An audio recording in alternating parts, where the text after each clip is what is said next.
This is the procedure for disassembling the pilot valves. First, we will describe how to remove the two pilot valves from the sides of the bowl body. Remove the valve nut using a hexagonal wrench.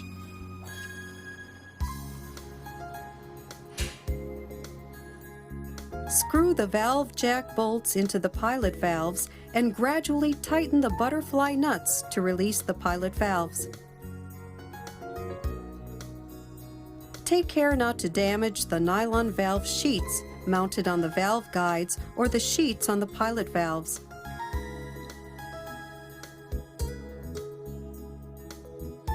After removing the valve jacks, remove the pilot valves and valve sheets from the valve guides.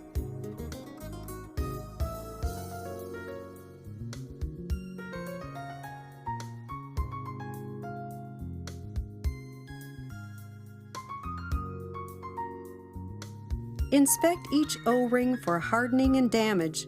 Clean and, if necessary, replace the O-rings.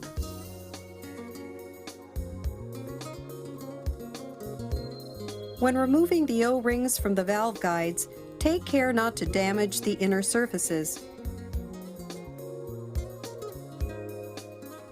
When cleaning the insertion parts of the pilot valves, do not use metal utensils or rough sandpaper to clean these parts.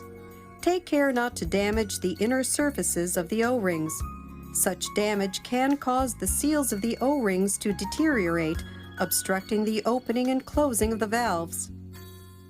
Be sure to clean using a soft cloth.